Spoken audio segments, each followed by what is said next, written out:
All right, everyone. Welcome. Joining us today. It's 12:30 on the dot, so we will go ahead and get started as we can see some of our other folks rolling in here. Um, I wanted to introduce myself first. My name is Sophie Matthews, and I have the pleasure of working for the CSU Alumni Association.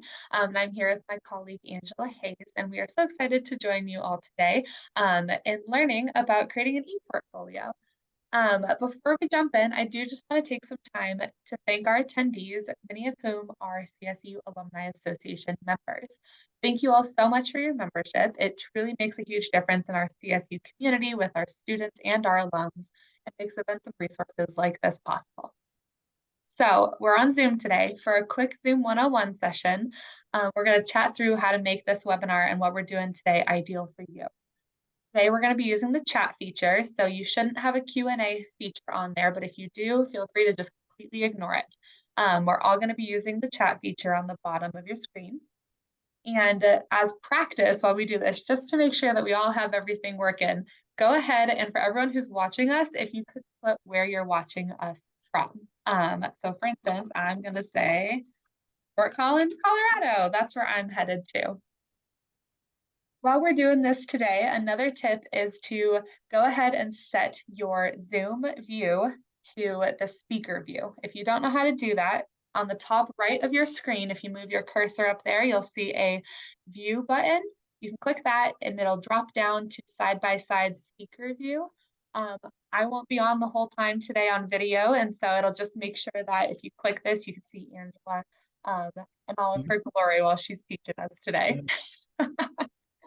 Awesome. All right. If you missed any of our offerings today, maybe we're going to class, you want to recap, anything like that, please feel free to let us know in the webinar chat. But also know that we will be sending this recording out immediately afterwards so that you'll be able to have access and rewatch and I'll have all the resources on hand for you. All right, looks like our chat is doing great. So thank you all for doing that with us. Excited to see you got some people mostly joining us from Colorado, but we've got some people from all over today, which is exciting. So, okay, thank you again so much for joining us. That's enough for me, but I will be sending it over to you all later. And I'm happy to turn our presentation over today now to Angela Hayes. All right, thank you. First of all, I want to let you know, in addition to sending out the recording, I'm also going to send the slides themselves, because what I've done is hyperlinked a lot of things in the slides so that you can, basically, you wouldn't even need to, I just told Sophie, you wouldn't even need to hear me talk today. You could just go through and hit the hyperlinks and it will walk you through what you need to do to build your ePortfolio. So I'll also be sending you these slides. For those of you who are watching on YouTube, all the links are below the video. So these are the three main points we're going to cover. First, decide what platform to use for your particular purposes, what sort of information you'll want to use in creating your ePortfolio, and then how to market yourself using your ePortfolio. So on here, and I won't click through on them, I'm just giving you some examples to look at to just get an idea of what the landing page could look like, what the About Me section could look like, those kinds of things. I like these particular examples, and so I've given them to you to peruse later. So the kinds of things you're going to want to do to get us started, and then we're going to go into a bit more depth on most of these things that we're going to talk about. First of all, you just identify who your portfolio is for. I'm going to, instead of saying ePortfolio each time, I'm just going to say portfolio from here on out because it's just easier. So is your portfolio for prospective employers, clients, collaborators, or some combination? So the platform that you choose and the way you choose to exhibit the kinds of things that you do and how you work and all those kinds of things are going to be entirely dependent upon what the purpose is for your ePortfolio. And we'll talk more about that in a bit. So you also want to pick a platform that aligns with your skill set and industry. So you could think in terms of ease of use, customization options, ability to use multimedia elements. And then you really want that strong first impression by having a clean, professional landing page.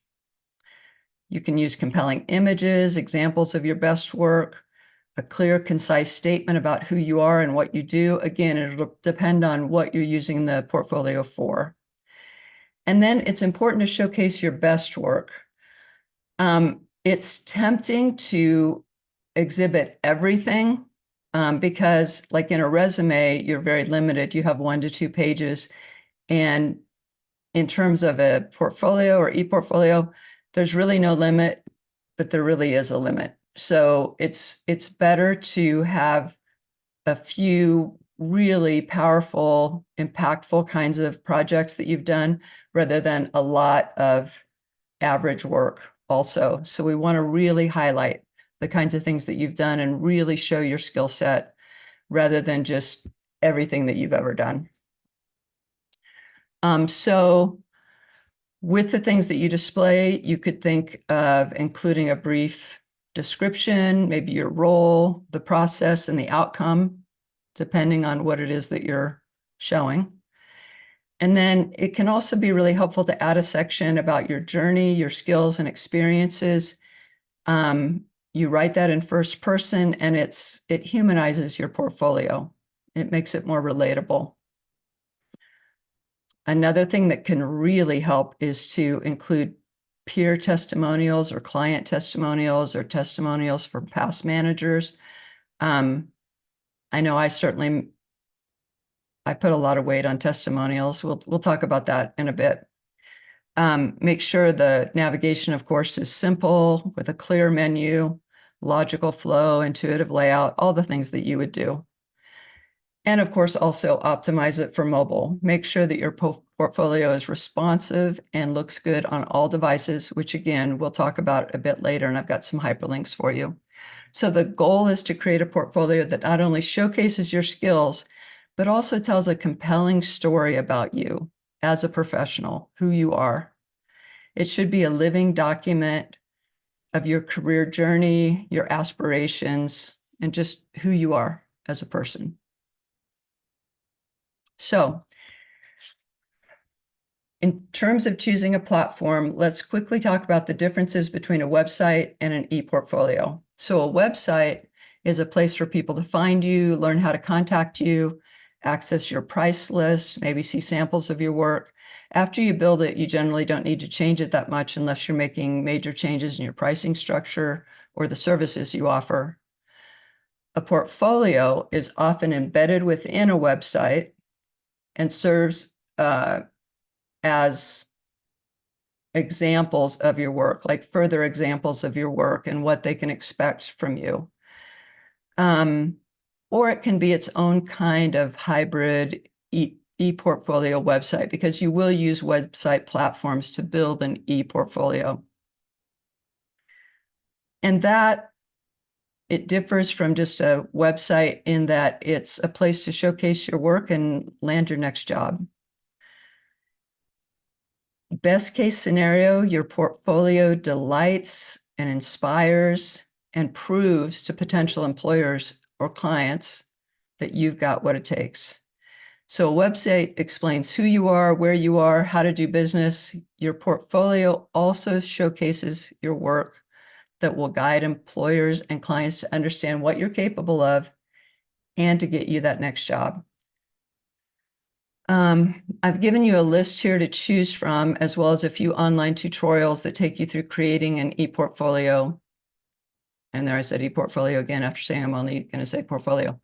A portfolio on various platforms, so you can browse through them and see what's going to be the best fit for you.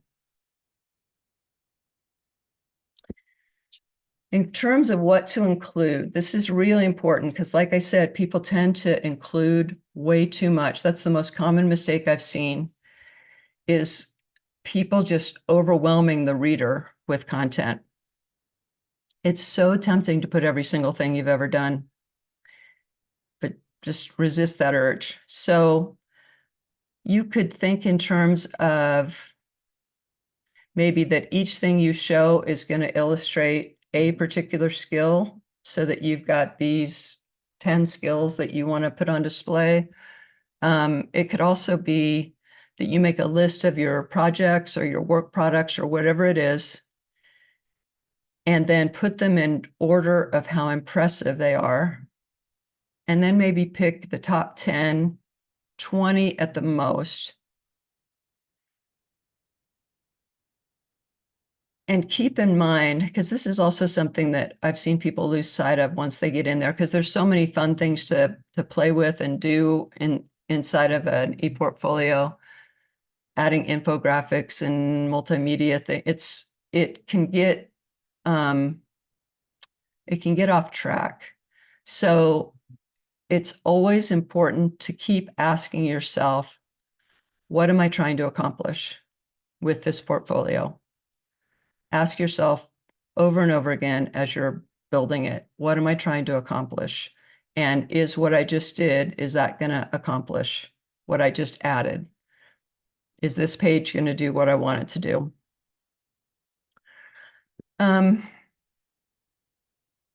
So sometimes when you have a portfolio, all you want to do is enhance your resume. So if that's the case, you just want to display work that supports the qualifications that you've put in your resume. And then you can add a link, let's say in a cover letter or in the resume, that would take the prospective employer or the prospective client or prospective collaborator straight to that part of your portfolio so that they can see in more depth what kinds of things you're capable of. If you're using it to draw in new clients, like let's say you're looking for a full-time job, but you also want to do some consulting on the side, then you'd also focus on projects related to the sorts of clients you want to work with. If it's close enough that you can do the same in one e-portfolio, you might have two completely separate ones, one for your full-time work, something different for your consulting or whatever it is that you might be doing. If you're trying to establish yourself as a leader in the field, like if you want to climb the ladder in your next job, focus on your most high-level work that you've done, the things that have gained you the most attention. So in summary, again, decide what you're trying to accomplish and then build it accordingly. There's some things to keep in mind as you're building, in addition to what you want to accomplish. You want to identify and articulate what makes you unique. So your unique value proposition. It could be a specialized skill set, a unique approach to work, notable achievements, and make sure that it's abundantly clear what your unique value proposition is on your portfolio. And of course, invest in visually appealing design. So if design isn't your thing, consider hiring a designer. Only showcase your best work, as we said before. So in summary, high quality, impactful projects make a much stronger impression. Include a section about your journey, your philosophy, your approach, again, to help you connect with the audience. If relevant, incorporate interactive features like animations, hover effects, or multimedia elements to engage your visitors. And use consistent branding across your portfolio and then all other professional spots like your business cards, your other social media, LinkedIn, professional social media. Obviously, you're not going to connect it to your personal social media. And then, as we said before, testimonials, client logos that you've worked with, case studies, anything to build credibility. Real world examples of your success can be very persuasive. So instead of just saying what you do in an e-portfolio, and I've seen lots of them like that, where they just talk about what they do, but you also want to show. That's the beauty of an e-portfolio. You can change it every day to something else. And it's a living document. It's designed to be a living document. So if you aren't already blogging, it's good to have a blog or article section where you regularly share your insights, experiences, industry trends, show how knowledgeable you are in your field. And then, of course, search engine optimization. So make sure that your portfolio is optimized for search engines to increase its visibility. Use relevant keywords, meta descriptions, and alt tags for images to do this. Also utilize tools like Google Analytics to understand how visitors are interacting with your site, and then you can make improvements based on the data that you get. Keep it fresh. Like I said, it's a living document. So regular updates not only help the employer or the clients or whoever it is that's looking, but it also increases your chances of being found. Updates are part of how search engine optimization works. So interacting with it and making changes is going to put you higher up on the list in terms of search engine optimization. And then periodically seek feedback from mentors, peers, your audience. Make adjustments. Remember, the goal is to create a portfolio that not only showcases your skills, but also tells a compelling story about who you are as a professional. It should be a living document of your career journey and your aspirations. So, some things to include.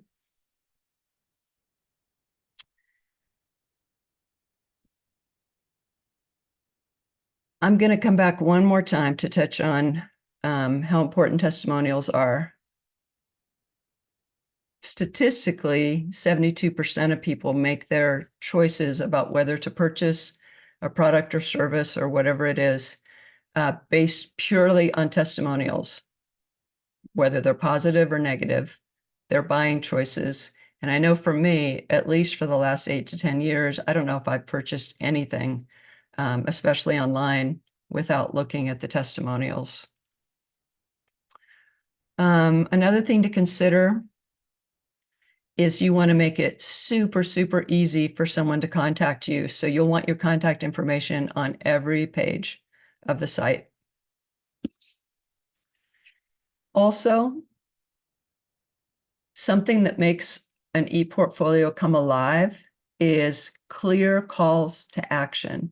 So instead of it just kind of sitting there and showing what you do and those kinds of things, you want to, it could be a contact form that they fill out and send to you. It could be a download my resume button. It could be an invitation to connect on professional networks.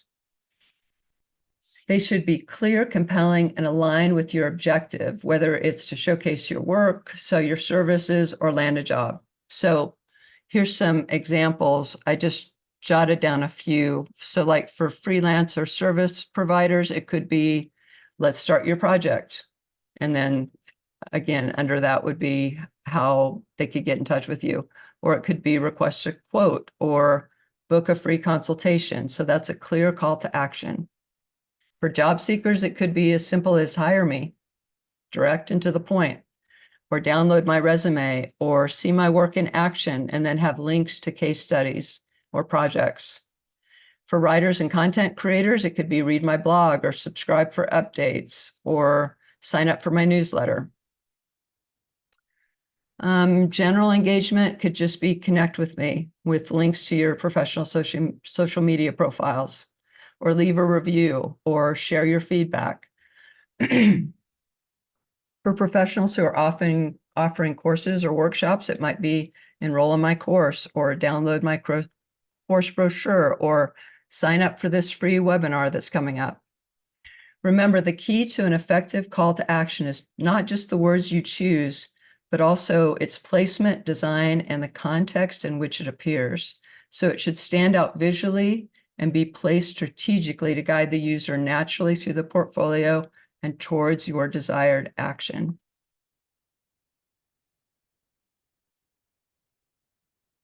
As you think about building your portfolio, you'll want to think about what sort of brand you want to project. So I've included a link to a personal brand workbook to help you decide what message you want to send with your portfolio.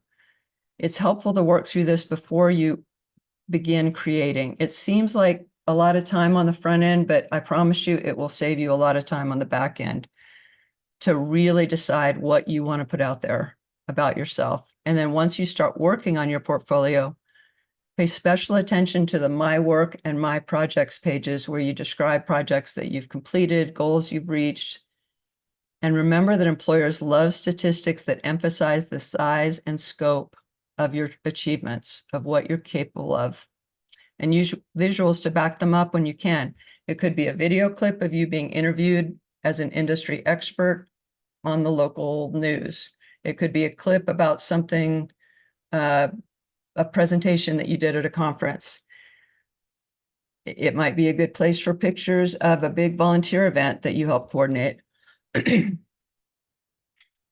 Again, also a good place for glowing recommendations or highlights of performance reviews, let's say from bosses, or recommendations from clients, the testimonials we just talked about. In terms of blogs, every single blog doesn't have to have something to do with your industry or your business. Most of them do.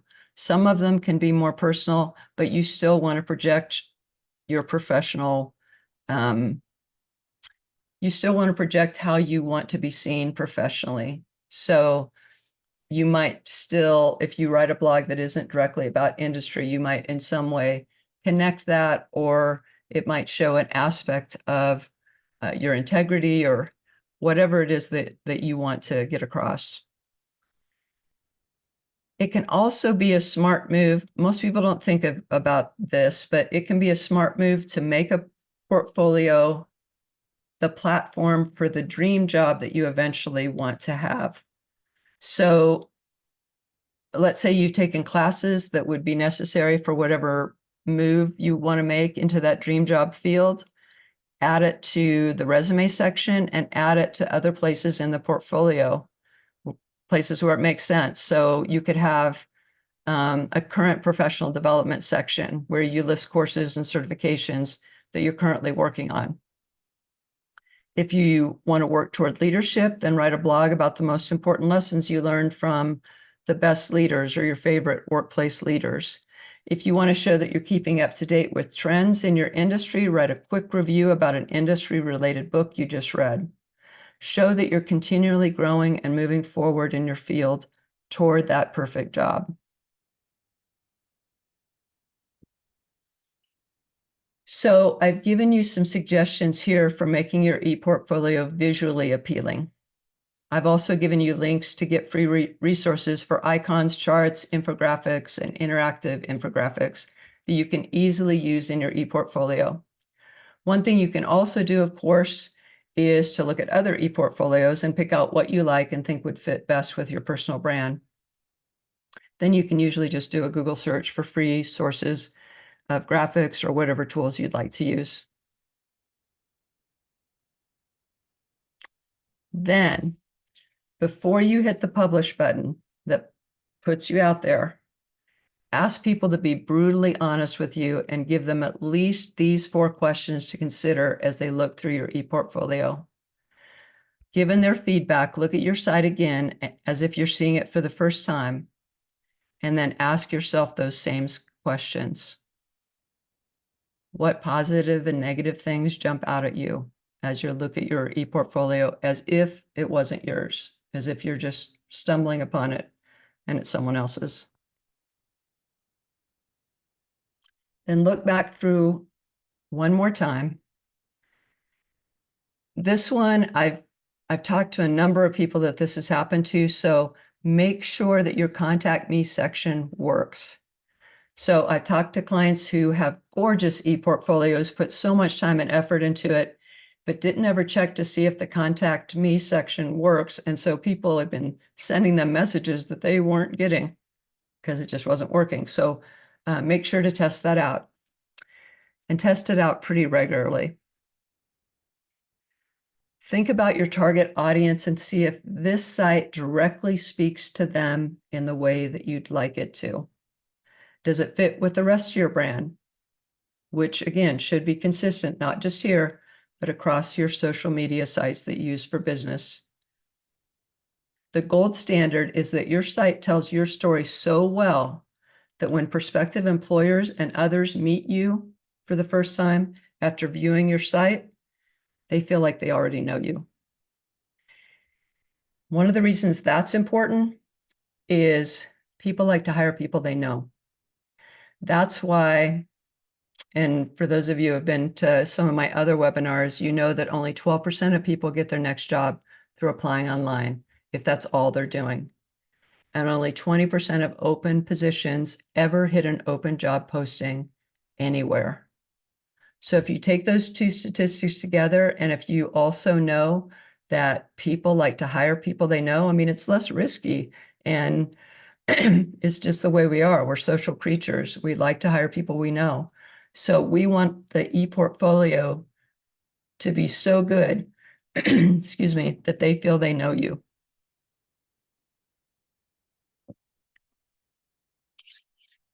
And for it to be so good that they find you and pursue you rather than you having to work with the whole applying online issue.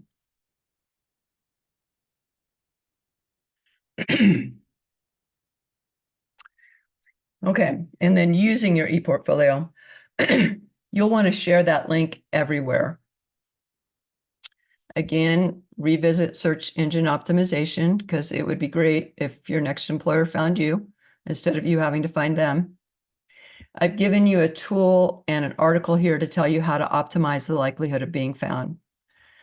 You can use your e-portfolio in a number of different ways during the job search. For example, like we talked about before, you can insert links to projects that you explained in your e-portfolio into your cover letter or into your resume, so the prospective employer can get a quick view of more details on that project. You might also pull it up as a share screen during a virtual interview to further explain your accomplishments. A good way to make sure that you're updating your e-portfolio regularly is to have that blog. That way you can quickly take a look around and see if there are other things to update. There's research on what time of day and what days you should post your blog, depending on your goals. Posts that go up on Monday get the most traffic. Saturday gets the most number of blog comments, and weekends in general get the most social shares. So you can think about that in terms of the goals and driving traffic to your site. Also make sure to repurpose content. You not only want to connect your e-portfolio to all your other social media, but think in terms of using blog content on LinkedIn, sharing podcast content on other sites, having guest contributors on your blogs and podcasts to get more traffic, offering to be a guest contributor to others. Once this gets rolling, the possibilities are endless. So in summary, an e-portfolio offers several significant advantages.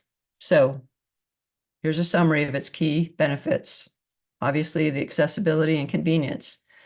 They're easily accessible from anywhere that has an internet connection. Unlike traditional paper portfolios, which sometimes people take with them when they go to a job interview, e-portfolios can be updated quickly and efficiently, and it allows the real-time addition of new skills, projects, and achievements. They also enable the incorporation of various multimedia elements like video, audio clips, images, interactive links, providing a richer and more engaging representation of your skills and experiences. You can customize the design and layout, reflecting your personal brand.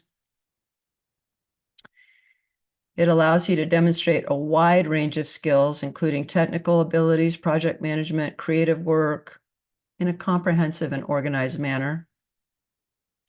It can be shared easily on social platforms and professional networks, which increases your visibility. E-portfolios often include features for receiving feedback and collaborating with others, which can be valuable for continuous learning and improvement and just networking. They help in maintaining a well-organized and easily navigatable repository of work and accomplishments, which is beneficial both for you personally and for your professional growth. It can be really helpful to look back and see your progression.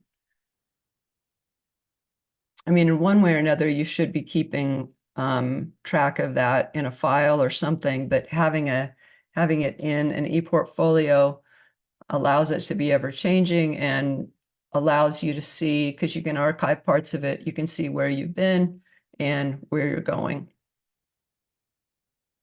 And you can just use it as long-term storage of your work too, as you reflect on both your personal and professional goals and your growth over time. So overall, e-portfolios offer flexible, dynamic, and comprehensive ways to showcase professional and academic achievements. You can tell I like them a lot. They make a big difference. So in the chat, what questions do you have for me?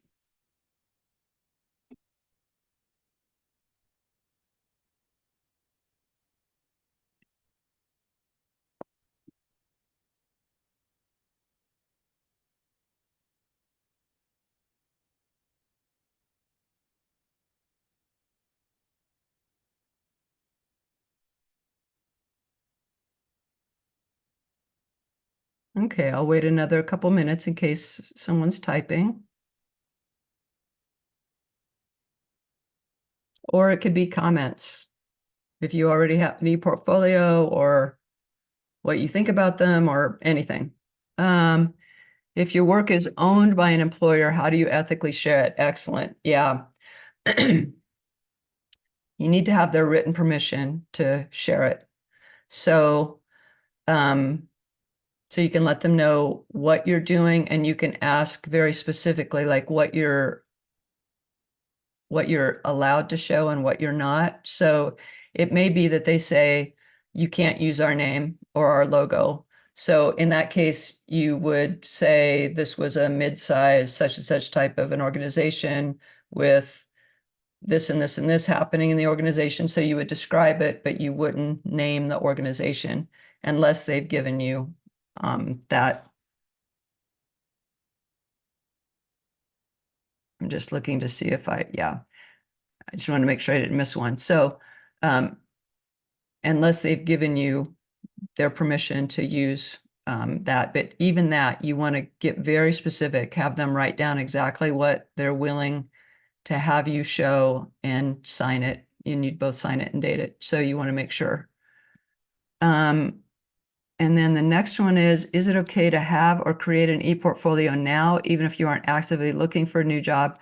And how can you use them to advance your career in your current position? Absolutely. So yes, it's a really good idea to create one now. It's especially the case for younger alum that you're just statistically, you're less likely to stay in an organization for a long time. You're more likely to stay 2 or 3 years or so and then move on. That doesn't mean that all of you will, but just statistically, it's very different from my generation where we stayed for 10 years or more at an organization. So consequently, it's great to have that put together now so that you can, again, in this case, you could have it look like what's your dream job and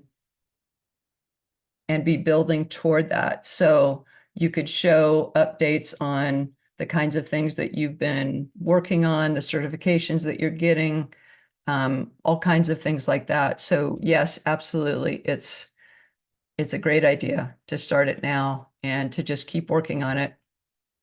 And it will open doors for you for the rest of your life. Let's see, what's the most common or most damaging mistake you see people make in their digital portfolios? Damaging would be a strong word, but certainly the most common mistake is putting, like I mentioned before, putting every single thing you've ever done. That's too much. It's too busy. It doesn't create a nice flow. In terms of damaging, it would be not getting permission to use something. So it could be if a person hasn't gotten permission to say that they did a particular project with a particular organization, that organization can be unhappy about that and take action on that. Yeah, those are the ones that come to mind. Main pros and cons of focusing on LinkedIn versus an e-portfolio. Good. Um,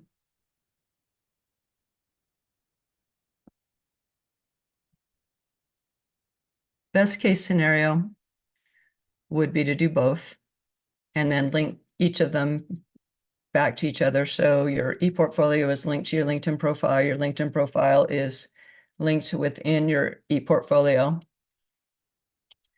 Whether or not one is better than the other in terms of working on building that up, depends on what kind of work you're doing, probably. So there's some kinds of work that recruiters and others will be looking for on LinkedIn. Um, Actually, really both. But if you're only going to do one or the other, I would do LinkedIn. But I would absolutely say it would be helpful to do both and and have them talk to each other and reuse content and all those kinds of things. But yeah, I'd start with LinkedIn definitely. And you want to go in and change because instead of all the numbers it gives you when you set up a LinkedIn profile, change it to your name or something like that, so that that's the first thing that comes up in search results. If you also have an e-portfolio, have that be the first or second thing that comes up in search results. And you can check that out, by doing your own or having someone else do a Google search and see what comes up of you, because it's going to be different. What comes up when you do a Google search is different than when someone else does, as you already know, because algorithms tend to show us more of what we want to see. So you can have someone else do it. You can also do a deep dive. Um, you could look up like how to do a deep dive search, because when you do an incognito search, for example, you're going to come up with things that don't have anything to do with algorithms that are attached to you. Okay, I just graduated and don't have much professional experience. How do I make an e-portfolio if I don't have much yet? I know I need to somewhere, but not sure where. Yeah, good. So what I would do is talk about projects that you did in school. There could be excerpts of papers that you did in school. If you did any kind of volunteer work, that can go in. Also, the section about the kinds of certifications and things that you're getting. So if you want to, you could also build out your e-portfolio by doing some volunteer work, let's say for a nonprofit in your particular area of expertise, so that you can put that both on your resume and on your e-portfolio. You could also think of it in terms of your dream job. So maybe it's not your long-term dream job, but let's say within the next 5 years dream job. So you can put things that will give the prospective employer an idea that that's the direction you're headed. So here's the things that you're already doing that that are moving you in that direction. Let's see. How might a portfolio be paired, included with a resume? I joined late. I think I caught the tail end of the answer. Sure. So um, once you have the e-portfolio, there's a variety of different things you can do to have it interact with your resume. So one is a link to the e-portfolio on your resume at the top. So you know how you use, you'll put your phone number and your email address and LinkedIn, and then your e-portfolio goes there also at the top, like a letterhead sort of a situation. And then you can also, within the body of your resume, you can link to specific parts of your e-portfolio that further explain whatever it is that you have in your bulleted points. Obviously, you wouldn't do it for every bulleted point, but the things that are really impressive or really interesting or speak directly to the job to which you're applying. Keeping in mind, I'll harp on that one more time, only 12% of people get their next job through applying online. So the best way is always going to be getting in front of people. And that's a whole other presentation. But yeah, for our purposes here, the other thing that you can do is in your cover letter. And people often ask me if they make the cover letter optional when I apply, should I do it? Yes, absolutely. That's another piece of marketing for you. So within the cover letter, you can talk about your achievements and accomplishments, and again, have a link that goes directly to that part of your e-portfolio whenever you're talking about specific accomplishments. Let's see. What cost range is associated with utilizing one of these e-portfolio providers on your suggested list? From 0 to not very much. Um, I haven't looked at them in the last couple of months in terms of whether prices have gone up, but usually a lot of the sites are free to set up your e-portfolio, and a lot of the icons and badges and all kinds of things that you would use for your e-portfolio, that's all free.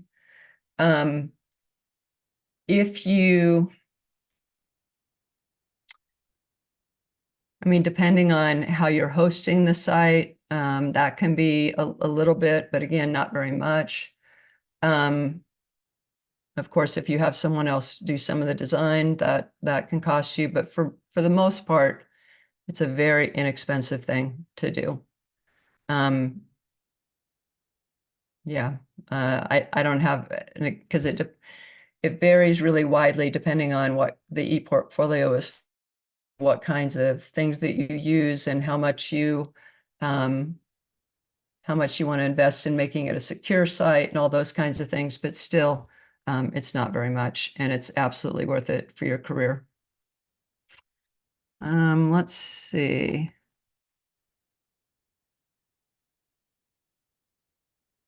How can I use my e-portfolio to bring up a promotion in my current role? Should I cater a section to it specifically?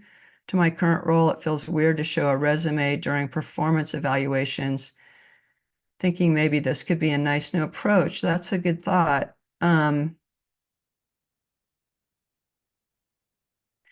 Yes, I do. I do think that you could, because it does feel kind of odd to use a resume during a performance evaluation, but you could certainly bring in your computer and bring up your e-portfolio, turn it around and show the specific things, your accomplishments, your achievements, maybe things that your supervisor hadn't been paying attention to. So the way that used to be done is you have a file, and every time you accomplish something big or small or anything, you drop it in that file. And so at the end of the year, when you do the performance evaluation, you've got all of it. But this could be a way that it's more interactive and more interesting and just more visually appealing than just plopping down some papers or just reciting some things that you've done. If you have a Gallup Clifton strengths analysis or something similar, would you share highlights in the get to know you sections, perhaps with examples of applying strengths? Is this too much to share? I don't think it's too much to share. It depends.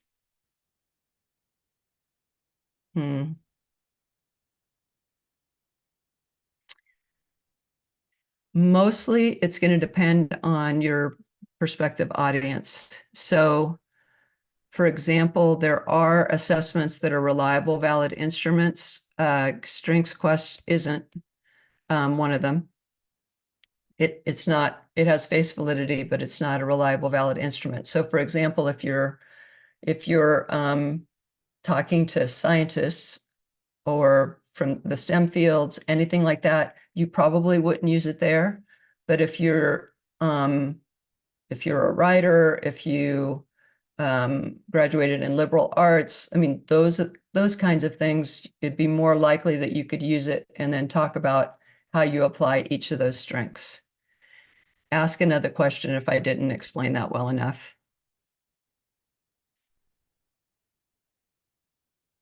Okay.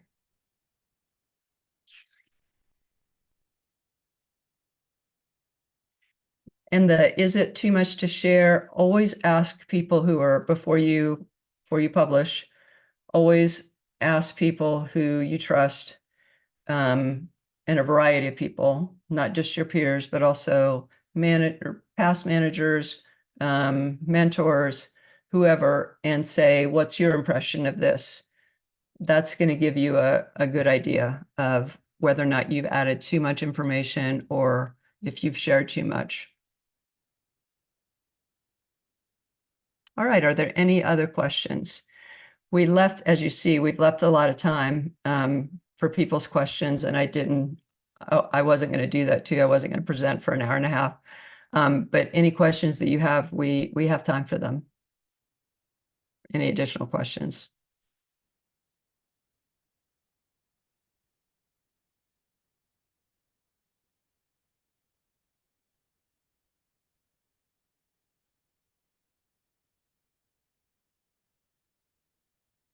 Okay, what do you think, Sophie?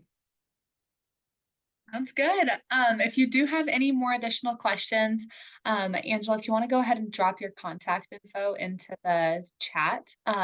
Just Oh, gonna do perfect. that. Yep. Awesome. Yeah, and feel free to contact Angela with any questions you all have. But thank you all for joining us. Thank you for taking some time out of your day to be with Angela and I. And if I could give you a virtual round of applause, I definitely would. Mm. But thank you all for joining, and we hope to see you at another event soon. But have a great rest of your day. Thanks, everybody. Bye.